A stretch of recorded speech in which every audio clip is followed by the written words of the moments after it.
நான் ஆவலாக எதிர்பார்ப்பது அவர் ஒரு விஷயத்துக்கு பதில் சொல்லணும். விஜய் சொல்லி இருக்கிறார் உண்மையான காங்கிரஸ் எங்கள் பக்கம் இருக்குதுன்னு.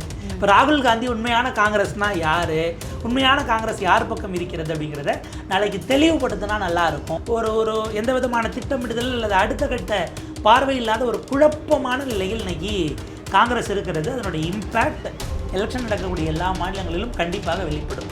அவங்க அடிப்படையில் பெங்காலிலும் சரி தமிழ்நாட்டிலும் சரி பெண்கள் வாக்குகளை குறிவைத்து இது ஒரு அப்பீஸ்மெண்ட்டாக இருக்குமான்னு யோசிக்கிறாங்க.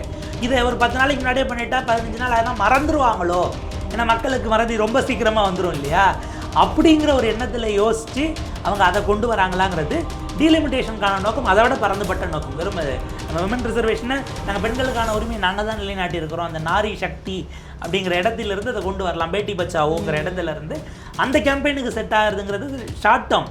டீலிமிட்டேஷனுங்கிறது எங்களை எதிர்க்கக்கூடிய தென்னிந்தியா, அங்கே நாங்கள் ஒரு சீட்டு கூட ஜெயிக்கலனாலும் நாங்கள் மேலே இருக்கிறத வச்சு வட இந்தியாவில் அந்த பீமார ஸ்டேட்ஸை வச்சே கூட எங்களால் ஆட்சியை பிடிச்சிக்க முடியும், டெல்லியில் நாங்களே நிரந்தரமாக இருக்கிற அளவுக்கு எண்ணிக்கையை உயர்த்திப்போம் என்கிறது நீண்ட கால செயல் திட்டம். அது ரெண்டத்தையும் அதை கிளப் பண்ணுற இடத்துல தான் மிக நுட்பமான பாஜகவினுடைய தந்திர அரசியல் இருக்குது. அட்லீஸ்ட் அதை அடுத்த தலைவரையாச்சும் மாற்றி விடுங்க, இல்லை பிரியங்கா காந்தியை கொடுங்க, இல்லை ஏன் திரும்ப நேரு காந்தி குடும்பத்திலேருந்து தான் வரணுமா, வேறு தலைவர்கள் இல்லையான்னு ஒரு முகத்தை கொடுங்க. கார்கே அவர்களுக்கு கொடுத்தாலும் இறுதி அதிகாரம் யார்கிட்ட இருக்குங்கிற கேள்வி இருக்கு இல்லையா. எனவே அதாவது இப்போ இந்தியாவுக்கு பாஜக ஒரு ஒற்றைத்தன்மையை நோக்கி பல விஷயங்களை தள்ளுவதனால் ஒரு நெருக்கடி வருகிறது என்று சொன்னால், பாஜகவினுடைய பலத்தை தாண்டியும் எதிர்கட்சிகளுடைய பலவீனம் அப்படிங்கிறது அதை இன்னமும் பெரிய அளவுக்கான பலமிக்க கட்சியாக காட்டுகிறதுங்கிறது தான் யதார்த்தமாக இருக்குது. அவங்க நமக்கானவர்கள் பார்த்த விசிகாவை புறக்கணித்ததாக அர்த்தம் அல்ல, விசிகா திமுக கூட்டணியில் இருப்பதற்காக புறக்கணித்ததாகவும் நம்ம அதை பார்க்கலாம். அல்லது நமக்கு போதுமான அளவுக்கான விஷயங்களை இவர்கள் செய்து தரல என்கிற விஷயத்தை வெளிப்படுத்துவதற்கு தான் இந்த தேர்தல்.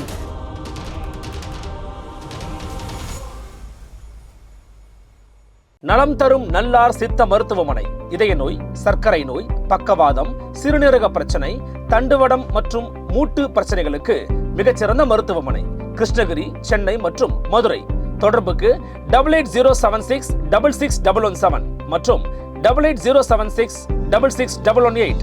நிம்மதி property management. Contact 7667008999. Fourth state Tamil நேயர்களுக்கு வணக்கம். இன்றைய நேர்காணலில் நம்மோடு இணைந்திருக்கிறார் ஊடகவியலாளர் புன்னை வளவன் அவர்கள். வணக்கம். வணக்கம். எப்படி இருக்கீங்க?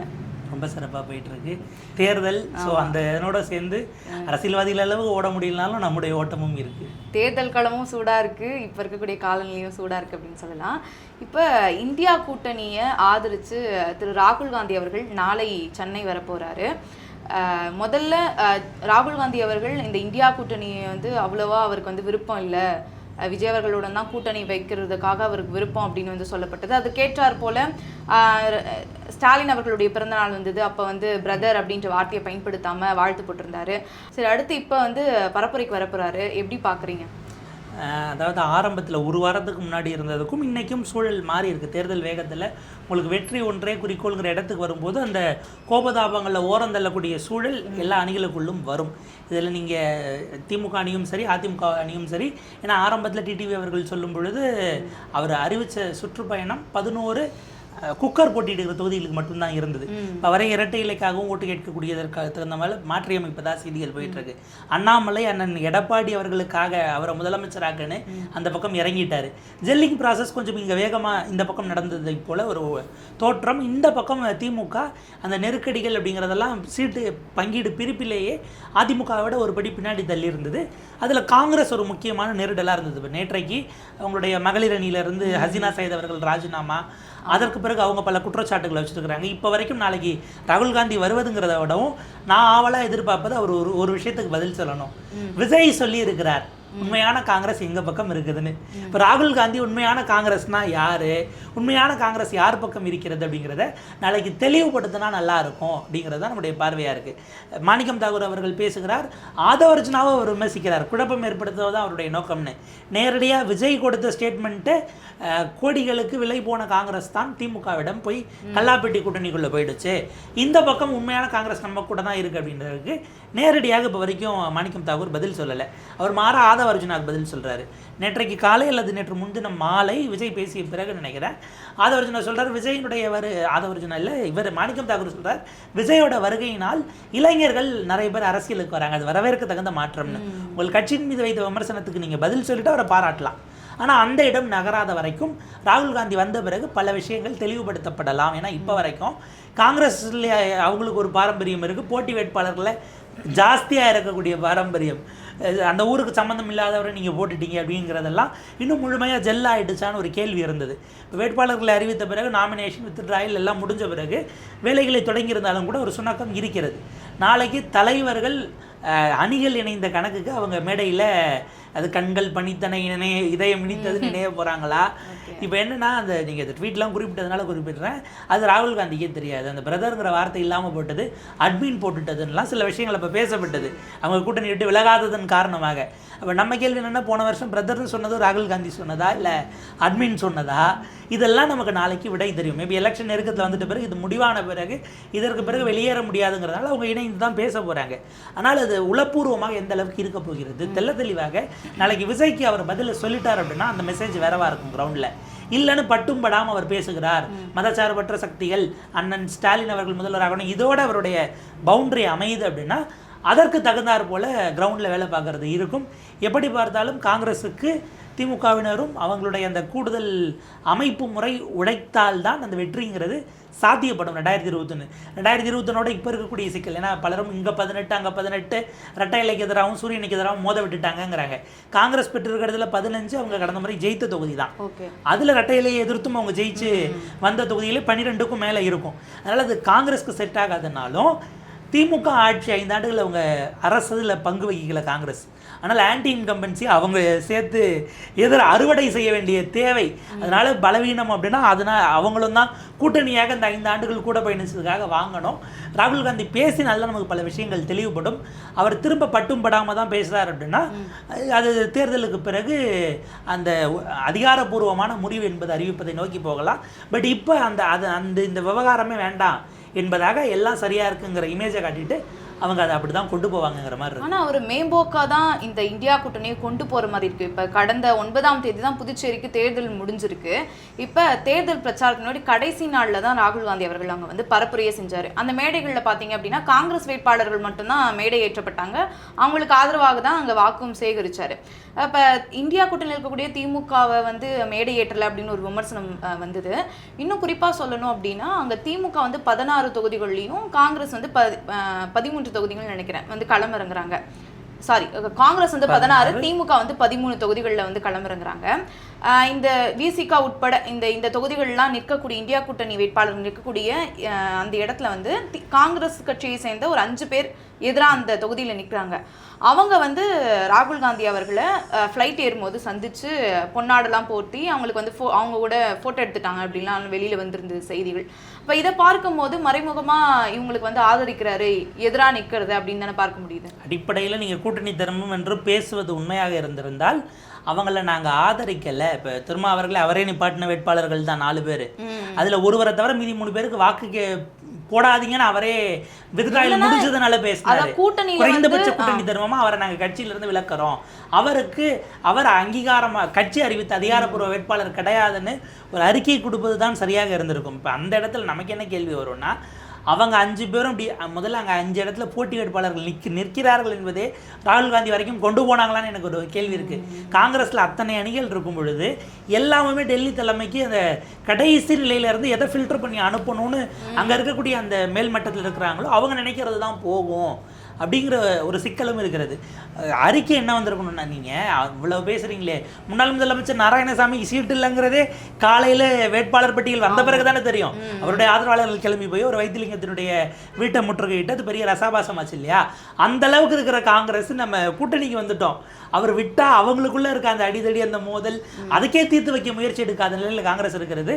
திமுகவோடு இப்போது அவங்களோட இமேஜ் பார்க்கும்போது நமக்கு விருப்பம் இல்லை, ஆனால் எலெக்ஷனை முடிக்கிற வரைக்கும் எதுவும் பெருசாக நம்ம அதில் விருப்பம் இருப்பதாக அல்லது வழியை போய் காட்டிக்க வேண்டாங்கிற இடத்துல தாமரை இலை தண்ணீராக, தாமரை பாஜகவாக இருந்தாலும் கூட்டணிக்குள்ள தாமரை இலை தண்ணீராக தான் இருக்காங்கங்கிறது தான் நம்மளால் புரிஞ்சுக்க முடியுது. இன்னமும் நீங்கள் இவ்வளவு விஷயங்கள் இருக்கு. ஏன்னா நம்ம ஒப்பீட்டுக்கு எடுத்தோம்னா நம்மளோட சேர்ந்து தான் எலெக்ஷனுக்கு மேற்கு வங்கமும் வருகிறது. 23 தான் நம்மளோட, அடுத்து 29 அங்கே 2வது ஃபேஸ். அங்கே காங்கிரஸ் 270 வேட்பாளர்களை ஒரே ஸ்டேஜில் அறிவிச்சாங்க.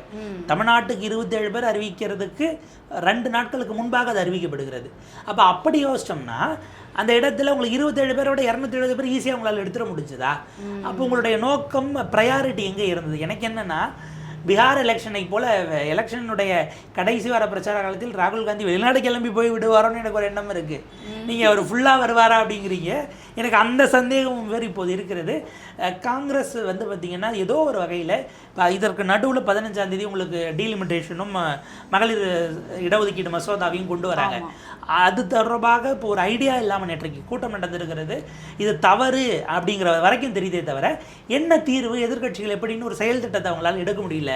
காங்கிரஸினுடைய சிடபிள்யூசி கட்சியை பார்க்குறதா, இல்லை மாநில அரசியல்களில் பார்க்குறதா, இல்லை கூட்டணி கட்சிகளுடைய அந்த விஷயங்களை டீல் பண்ணுறதான்னு ஒரு எந்த விதமான திட்டமிடுதல் அல்லது அடுத்த கட்ட பார்வை இல்லாத ஒரு குழப்பமான நிலையில் இன்னைக்கு காங்கிரஸ் இருக்கிறது. அதனுடைய இம்பேக்ட் எலெக்ஷன் நடக்கக்கூடிய எல்லா மாநிலங்களிலும் கண்டிப்பாக வெளிப்படும். ஆனால் இந்த மகளிர் அதாவது பெண்களுக்கான இடஒதுக்கீடு தொடர்பாக ப. சிதம்பரம் அவர்களும் எதிர்ப்பு தெரிவிச்சிருந்தார். மல்லிகார்ஜுன கார்கே வந்து நேற்று வந்து எதிர்ப்பு தெரிவிச்சிருந்தார் இல்லையா? இல்லை, மகளிருக்கான இடஒதுக்கீடு அந்த இடம் தான் ரொம்ப கவனிக்கத்தக்கது. என்னென்னா, இதுதான் பிஜேபியினுடைய விஷயமா பாது. முதல்ல இது ரெண்டுத்தையும் ஒன்றா சேர்த்தது என்ன கேட்டால் தவறு அப்படிங்கிற வகையில் ரெண்டும் தனித்தனியான ப்ராடர் சப்ஜெக்ட். நீங்கள் இதை தனியாக விவாதிக்கணும். என்ன டீலிமிட்டேஷனுங்கிறது மகளிர் இடஒதுக்கீட்டுக்காக நீங்கள் டீலிமிட்டேஷன் எப்படி கொண்டு வருவீங்க? எல்லையை வரையறை செய்யணும். இப்போ இங்கே வந்து ஒரு சட்டமன்ற தொகுதிக்கு ஒரு நாடாளுமன்ற தொகுதிக்கு உங்களுக்கு இருக்கக்கூடிய எண்ணிக்கை 6 லட்சம் 7 லட்சம், அங்கே 30 லட்சம் இருக்குது. இது சமம் இல்லைன்னா என்னால் புரிஞ்சுக்க முடியுது. அது தனி விவாதம். நீங்கள் பெண்களுக்கான இடஒதுக்கீட்டை இதை சரிப்படுத்திட்டு தான் பண்ண முடியுமாங்கிற கேள்வி இருக்குது. இது தனி விவாதம். இது நீங்கள் வெறுமனே டீலிமிட்டேஷன் என்பது நாடாளுமன்ற தொகுதிகளுக்கான எல்லை வரையறை மட்டும் கிடையாது. சட்டமன்றங்களினுடைய எண்ணிக்கையும் சீட்டு எண்ணிக்கையிலிருந்து எல்லாத்தையும் நீங்கள் உயர்த்தி அதில் 33% நீங்கள் கொடுக்கணும் அப்படிங்கிற இடத்துக்கு போறீங்க. அப்போ இந்தியா முழுக்க இருக்கக்கூடிய எல்லா சட்டமன்றங்களினுடைய எண்ணிக்கையை நீங்கள் உயர்த்துறத டெல்லியில் உட்காந்துட்டே முடிவு பண்ணுவீங்க அப்படின்னா இது எந்த அடிப்படையில் கூட்டாட்சி தத்துவத்துக்கு உரியதுங்கிற கேள்வி இருக்குது. இந்த மாதிரியான ஷரத்துகள் வரும்போது வெறுமனே மத்தியில் மட்டும் பாஸ் பண்ணக்கூடாது. அதில் இவங்க என்ன மாதிரி அந்த திருத்தத்தை கொண்டு வராங்கிறத வச்சு பார்க்கணும். இருக்கிற எல்லா மாநிலங்களில் 3 2 மாநிலங்கள் சட்டமன்றங்களில் அதை நிறைவேற்ற வேண்டும். நிறைவேற்றி அந்த சட்டத்தை ஏற்றுக்கொண்டால் தான் அது அமலுக்கு வரும் அப்படின்னு பெரிய அளவுக்கான கான்ஸ்டிடியூஷனல் அமெண்ட்மெண்ட்ஸ் போகும்போது. ஆனால் திமுக இந்த மசோதாவுக்கு இதுவரை எதிர்ப்பு தெரிவிக்கல தானே? அதாவது மேற்கு வங்கத்திலையும் இப்போ வந்து சட்டமன்ற தேர்தல் நடக்குது, இங்கே கேரளாவில் நடக்குது, பாண்டிச்சேரி மற்றும் தமிழ்நாட்டில் நடக்குது. இந்த நேரத்தில் நம்ம இதை பயன்படுத்தி இந்த மசோதாவை தாக்கல் செய்திடலாம் அப்படின்ற நோக்கத்தோடு எடுத்துகிட்டு வந்துருக்காங்களோ? இல்லை, அதுதான் அவங்களுடைய நோக்கம். அவங்க அதில் எக்ஸ்ட்ரா 2 விதம் இருக்குது. திமுக என்கிற, அதாவது இப்போ இன்னைக்கு எலெக்ஷன் இல்லைன்னா தமிழ்நாடு சட்டமன்றத்தில் அது தீர்மானமாக இதுக்கு முன்னாடி டீலிமிட்டேஷனுக்கு ஒரு இதை நிறைவேற்றினாங்க. இதையும் கண்டித்து 2-3 அறிக்கைகளும் கடிதங்களும் எழுதப்பட்டிருக்கு. முதல்வர் ஸ்டாலின் தரப்பில். அந்த பக்கம் சித்தராமையா எழுதியிருக்கிறாரு, ரேவந்த் ரெட்டி எடுத்திருக்கிறாரு, பினராயி விஜயன் இப்போதைக்கு எலெக்ஷன் ஃபேஸில் இருக்கிறாங்க. சிபிஎம்மோட பொலிட் பியூரோ அதை கண்டிச்சிருக்கு. சந்திரபாபு நாயுடு கட்சியில் என்ன சொல்கிறாங்க, கூட்டணிக்குள்ளே இருக்கிறாங்க, இல்லை பிரதமர் சொல்லிட்டாரு எந்த ஆபத்தும் வராமல் நாங்கள் செஞ்சு தரோம்னு சொல்லிட்டாரு, அதனால் நம்ம அப்படிலாம் இதில் யோசிச்சுக்க வேண்டாம்னு அவங்க கூட்டணி கட்சியாக ஒரு முடிவு எடுக்கிறாங்க. இதுக்கு மேலே கொண்டு போகிறதுக்கு, அடுத்த கட்டத்துக்கு கொண்டு போகிறதுல என்ன நெருக்கடி வரும்னா, இப்போ உடனடியாக எனக்கு எலெக்ஷன் முக்கியம், அந்த நெருக்கடி.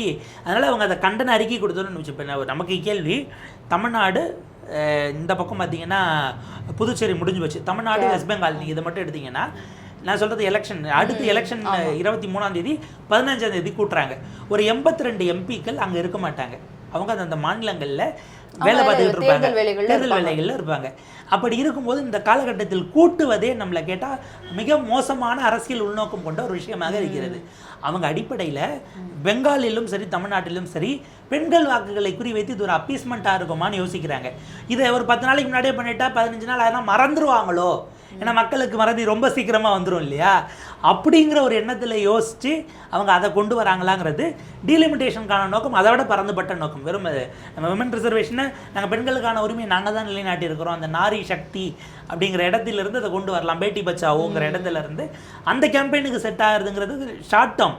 டீலிமிட்டேஷனுங்கிறது எங்களை எதிர்க்கக்கூடிய தென்னிந்தியா, அங்கே நாங்கள் ஒரு சீட்டு கூட ஜெயிக்கலனாலும் நாங்கள் மேலே இருக்கிறத வச்சு வட இந்தியாவில் அந்த பீமார ஸ்டேட்ஸை வச்சே கூட எங்களால் ஆட்சியை பிடிச்சிக்க முடியும், டெல்லியில் நாங்களே நிரந்தரமாக இருக்கிற அளவுக்கு எண்ணிக்கையை உயர்த்திப்போம் என்கிறது நீண்ட கால செயல் திட்டம். அது ரெண்டுத்தையும் அதை கிளப் பண்ணுற இடத்துல தான் மிக நுட்பமான பாஜகவினுடைய தந்திர அரசியல் இருக்குது. எதிர்கட்சிகளுக்குள்ளே இதில் என்ன நெருக்கடி வரும்னா, இப்போ காங்கிரஸ் இதை ஆதரிக்குமா எதிர்க்குமா? காங்கிரஸ் இதை எதிர்க்கிறது என்று சொன்னால் ஹோலா நார்த்தில் காங்கிரஸ்க்கு இன்னும் கூடுதலான எதிர்ப்பு வரும். ராகுல் காந்தி இந்தியை திணிக்காதீர்கள் என்று சொன்னதையே அவர் ஹிந்தி விரோதியாக, ஹிந்தி வெறுப்பாளராக தென்னிந்திய ஆட்கள் மாதிரி பேசுகிறாரு. அதை கிளப்பி காங்கிரஸை சிக்கலுக்கு உட்படுத்திட்டாங்க. நீங்கள் 40 சீட் இருக்கிற பீகாரோ 42 இருக்கக்கூடிய மம்தா பானர்ஜியோ டீலிமிட்டேஷனால் எங்களுக்கு கூடுதலாக தானே ஏறும் என்கிற இடத்திலிருந்து அதை பார்ப்பாங்க. அதனால தான் ராகுல் காந்தி இதை பற்றி பேசல. அதாவது 2ஆம் கட்ட தலைவர்கள் மட்டும் பேசிகிட்டு இருக்காங்க. மேபி அவர் நாடாளுமன்றத்துக்கு வந்து அவரும் இப்போ ஏறத்தாழ பிரதமர் மாதிரி தானே ஆகிட்டார். நாடாளுமன்றத்துக்கு வந்து பேசினார்னா தான் என்னங்கிறது தெரியும். அவர் சில விஷயங்களை செய்கிறாரு, சில ட்வீட்டுகள் வருது போதுனாலும் அந்த ட்வீட்டுகளை தாண்டி திரும்ப செய்தியாளர் சந்திப்பே ஃப்ரீக்வெண்ட்டாக அவர் எடுத்துக்கலாம். நாடாளுமன்ற கூட்டத்தொடர் நடக்கும்போது பிரதமர் வெளிநாடு போகுது விமர்சனம் அப்படின்னா அதாவது பாஜக நிறைய தவறுகளை செய்கிறது. நீங்கள் எதிர்கட்சியாக இருந்து அதை அம்பலப்படுத்துகிற இடத்தில் எவ்வளோ தூரம் உழைச்சிங்க, உங்களுடைய விளக்கத்தின்படியே அது வந்து மிக மோசமான கட்சி, ரைட்டா? அப்போ அவங்கள விட நல்லவங்க தான் மிக அதிகமாக உழைக்கணும். அந்த உழைப்பு எங்கே போச்சுங்கிறது தான் கேள்வி. நீங்கள் இந்த அளவுக்கு தொய்வுற்று இருந்து நீங்களே வந்து பார்த்தீங்கன்னா ஒரு பார்ட் டைம் பாலிட்டிஷியன்கிற விமர்சனம் அவர் மீது இன்னமும் இருக்கிறது. ஒரு அதாவது ஒரு சாரர் என்ன சொல்லுவாங்க, அவருக்கு வந்து அந்த அரசியல்வாதியாக இருக்கிறது இல்லை, அவர் வந்து ரொம்ப அதாவது மென்மையான மனநிலையிலிருந்து அப்படி அணுகிறாரு, அவருக்கு அந்த வஞ்சகம் அது சார்ந்த விஷயங்கள் எல்லாம் இல்லைன்னு ஒரு பார்வை வச்சாலும் அப்படின்னா அது நீங்கள் வந்து ஒரு பொலிட்டிக்கலாக இயங்குவதற்கே அப்போ நீங்கள் அமைப்பு நடத்தணும். தேர்தல் அரசியலுக்கு வராமல் சமூக அமைப்புகளாக நடத்துவதற்கு தான் அது சரியான ஸ்ட்ரீக்காக இருக்கும். அட்லீஸ்ட் அதை அப்போ அடுத்த தலைவரையாச்சும் மாற்றி விடுங்க, இல்லை பிரியங்கா காந்தியை கொடுங்க, இல்லை ஏன் திரும்ப நேரு காந்தி குடும்பத்திலேருந்து தான் வரணுமா, வேறு தலைவர்கள் இல்லையான்னு ஒரு முகத்தை கொடுங்க. கார்கே அவர்களுக்கு கொடுத்தாலும் இறுதி அதிகாரம் யார்கிட்ட இருக்குங்கிற கேள்வி இருக்கு இல்லையா? எனவே அதாவது இப்போ இந்தியாவுக்கு பாஜக ஒரு ஒற்றைத்தன்மையை நோக்கி பல விஷயங்களை தள்ளுவதனால் ஒரு நெருக்கடி வருகிறது என்று சொன்னால், பாஜகவினுடைய பலத்தை தாண்டியும் எதிர்கட்சிகளுடைய பலவீனம் அப்படிங்கிறது அதை இன்னமும் பெரிய அளவுக்கான பலமிக்க கட்சியாக காட்டுகிறதுங்கிறது தான் யதார்த்தமாக இருக்குது. சரி, மறுபடியும் நம்ம இந்தியா கூட்டணிக்குள்ளே வருவோம்.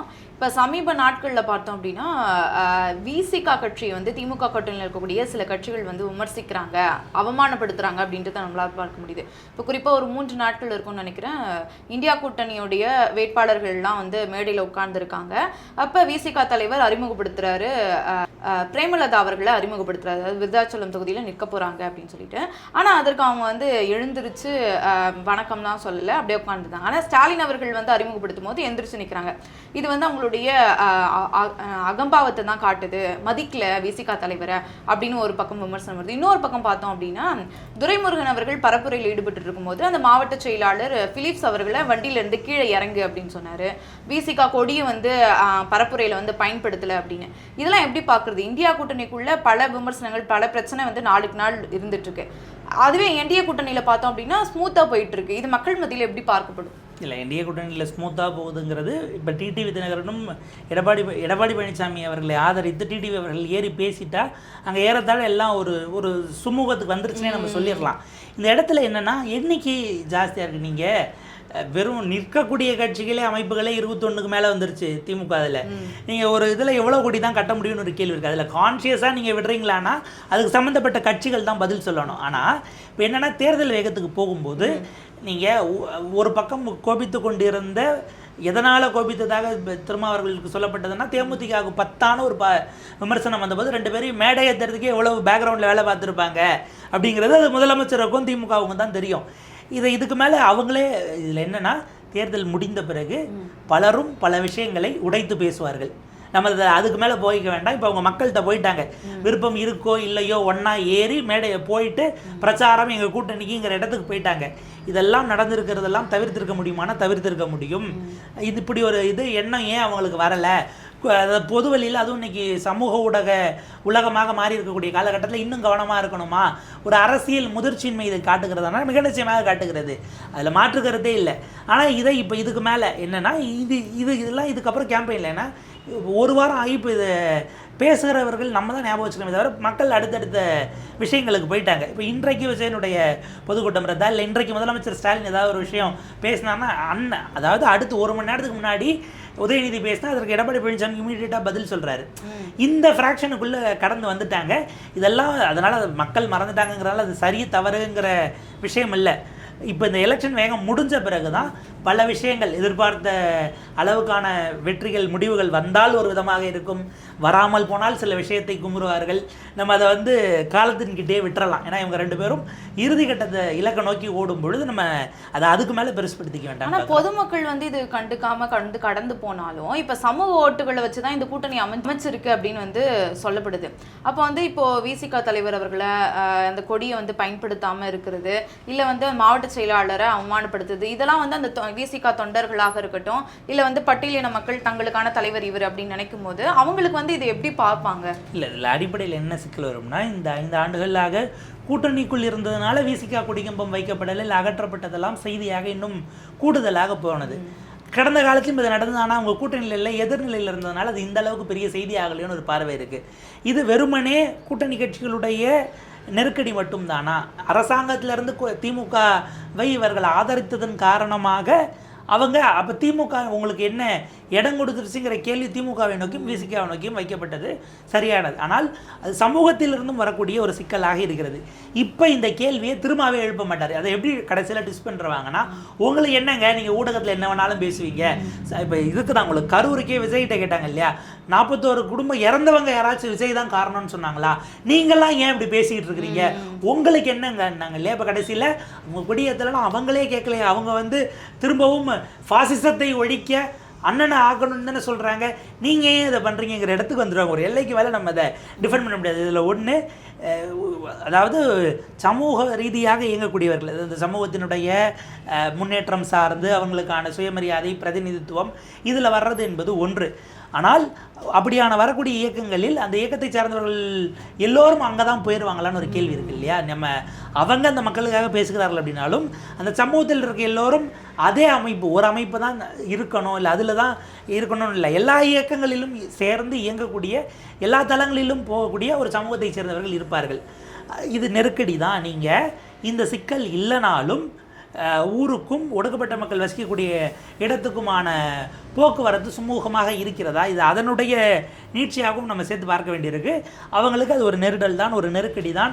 ஊருக்குள்ளே ஓட்டு கேட்டு போகும்போது நீங்கள் அந்த மாதிரியான ஒடுக்குமுறையில் இருக்கக்கூடிய கிராமங்களுக்குள்ளும் எப்படி போய் ஓட்டு கேட்குறீங்கிறதுலேருந்து மக்கள் பார்ப்பாங்க. அவங்க ஒருவேளை அதனால் மனக்காயம் அடைகிறாங்க அப்படின்னா விசிக அந்த பக்கம் இருந்தாலும் நம்ம வேறு பக்கம் ஓட்டு போடலாம் என்கிற முடிவுக்கு வருவார்கள். அதற்கான பரீட்சை தானே இந்த தேர்தல். அதனால் அவங்க அதை விடக்கூடிய வாக்கை வைத்தே தங்களுடைய எதிர்ப்பை நாங்கள் இவ்வளோ நாள் நம்பிக்கிட்டு இருந்தோம், நம்மளுடைய பிரதிநிதியாக அவர் இருந்தாலும் கூட அது அந்த இடத்துல அவங்க நம்பியே இல்லை இவ்வளோ காலம் அவர்கள் உறுதுணையாக இருந்த அவங்க நமக்கானவர்கள்னு பார்த்த விசிகாவை புறக்கணித்ததாக அர்த்தம் அல்ல. விசிக திமுக கூட்டணியில் இருப்பதற்காக புறக்கணித்ததாகவும் நம்ம அதை பார்க்கலாம். அல்லது நமக்கு போதுமான அளவுக்கான விஷயங்களை இவர்கள் செய்து தரல என்கிற விஷயத்தை வெளிப்படுத்துவதற்கு தான் இந்த தேர்தல். எலெக்ஷன் முடிஞ்ச பிறகு நமக்கு இன்னும் சுவாரஸ்யமாக பல கோணங்கள், ஏன்னா அந்த ஓட்டு அன்னைக்கு ரிசல்ட் வந்துடும், அதுக்கடுத்து 2-3 நாள் கழித்து தான் இந்த பகுதிகளில் எப்படி பேட்டர்ன் ஆச்சு. இப்போ உதாரணத்துக்கு உங்களுக்கு நீங்கள் தருமபுரி எடுத்துக்கிட்டிங்கன்னா சௌமியா அன்புமணி அவர்கள், தருமபுரியில் சௌமியா அன்புமணி அவர்கள் நிற்கிறாங்க அப்படின்னா அதில் 6ல் ஒரு அங்கே இருக்கக்கூடிய அரூர் நினைக்கிறேன், அரூரில் மட்டும்தான் தனி தொகுதியில் டிஎம்கே லீடு போய் அவங்க ஜெயிச்சதற்கான வாய்ப்பே அமைந்தது. மற்ற இடங்களில் முன்ன பின்னன் ரொம்ப சொற்ப ஓட்டுகள் சௌமியா லீடு எடுத்த இடம் இருந்தது. அப்போ அந்த தொகுதி ஆக்சுவலாக விசிக குறி வச்சு கேட்டது. இப்போ இந்த மாதிரி தொகுதி வாரியாகவே இந்த பேட்டர்னுங்கிறது அல்லது எந்த இடத்துல எண்ணிக்கையில் அவங்க ஜாஸ்தியாக இருக்காங்களோ அந்த இடத்துல ஒரு ஒருங்கிணைவது, ஒரு போலரைசேஷனுங்கிறது தொடர்ந்து நடந்து கொண்டே இருக்கிறது. இதையும் திட்டமிட்டு மனதில் வைத்து தான் எல்லா கட்சிகளும் கணக்குகளை செய்கிறார்கள். பட் என்னென்னா மக்கள் ஒவ்வொரு தொகுதிக்கும் தனித்தனியான பிரச்சனைகள் இருக்கும், தனித்தனியான சிக்கல் இருக்கும். லோக்கலைஸ்டாக இதை பார்ப்பாங்க. இவங்க நினைக்கிற மாதிரி டெல்லி தான் பெரும் பிரச்சனை அப்படிங்கிறதோ அந்த விஷயங்கள் எல்லாம் ரொம்ப இறங்கி போகாது அப்படிங்கிறது தான் நம்ம பார்க்க வேண்டியதாக இருக்குது. இப்போ அதிக அளவில் திமுக ஆட்சி செய்த இந்த 5 ஆண்டுகள் மீது மக்களுக்கு வந்து அதிருப்தி இருக்குதோ? ஏன்னா வேங்கை வயலில் நடந்த சம்பவம் தெரியும். இப்போ அந்த மக்கள் நாங்கள் இந்த தேர்தலை வந்து புறக்கணிக்கிறோம் அப்படின்னு சொல்லியிருக்காங்க. எங்களுக்கான நியாயமான எதுவுமே எங்களுக்கு கிடைக்கல, இப்போ பாதிக்கப்பட்ட எங்கள் மீதே வந்து பழி சுமத்துறாங்க, அதனால இந்த தேர்தலை வந்து நாங்கள் புறக்கணிக்கிறோம் அப்படின்னு சொல்லியிருக்காங்க. இது எப்படி எடுத்துக்குது? இன்றைக்கு இருக்கக்கூடிய அரசியல் இயக்கங்களாக இயங்கி கொண்டிருக்கக்கூடிய அத்தனை பேரும் வெட்கி தலைகுனிய வேண்டிய ஒரு நிகழ்வு. ஒன்று, அரசியல் அமைப்புகளை தாண்டி ஆட்சி அதிகாரத்தில் இருந்தவர்கள் முதல் நிலையில் வைக்க வேண்டிய தேவை இருக்குது.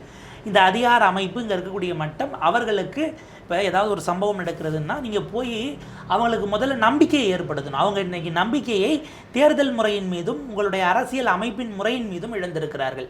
அப்போ ஒட்டுமொத்தமாக இது ஆளுங்கட்சி அதை விட அரசு நிர்வாகம் முதல் பொறுப்பு, ஆளுங்கட்சியாக இருந்தவர்கள் இரண்டாவது, ஒட்டுமொத்தமாக அரசியல் இயக்கங்கள் மூன்றாவது அப்படிங்கிற நிலைப்பாட்டில் தான் வைக்கணும். அவங்களுக்கு வேறு வழி தெரியல, வேறு வழி இல்லை எங்களுடைய எதிர்ப்பை பதிவு செய்வதற்கு. ஏன்னா அது ஏறத்தாழ ஒரு நாள் செய்தியாக இல்லை அந்த ஒரு வாரம் 1 மாதம் வரைக்கும் அதிகபட்சம் ஓடி இருக்கும். பிறகு ஒவ்வொரு முறையும் பார்த்தீங்கன்னா அவங்கள வரவழைத்து அந்த விசாரணை நடந்தது இல்லை அதில் அப்டேட்ஸ் வருது அப்படின்னா ஃபாலோ அப்பில் போட்டிருப்போம். பொது சமூகம் அதை மறந்தே போய் விட்டதுங்கிற நிலைக்கு தான் அது வருது. பெரும்பாலான நேரங்களில் நமக்கு இந்த மாதிரியான குற்றச்செயல்கள் இது சார்ந்த விஷயங்கள் வரும்போது அது வரும்போது பேசுவாங்களே தவிர ஃபாலோ அப் செய்யறதில்லை. நீதிமன்றங்களுக்கு போய் அப்படியே மறந்து போகப்பட்ட லட்சக்கணக்கான வழக்குகள் இருக்கிறது. இது வந்து பார்த்திங்கன்னா ஒரு ஒரு ஒரு சமூகமாகவே நம்ம அத்தனை பேரும் வெட்கப்பட வேண்டிய ஒரு நிலை, ஒரு சூழல். அதை இன்னமும் ஒரு முடிவை நோக்கி நகர்த்த முடியல அப்படிங்கிறது கூனி குறுகி நின்று நம்மை நாமே சுய பரிசோதனை செய்து கொள்ள வேண்டிய ஒரு இடமாகத்தான், அதனுடைய சாட்சியாகத்தான் வேங்கை வயல் நிற்கிறது. சரி, பார்க்கலாம் என்ன நடக்குதுன்னு. பல்வேறு கருத்தில் பகிர்ந்தமைக்கு நன்றி. நன்றி.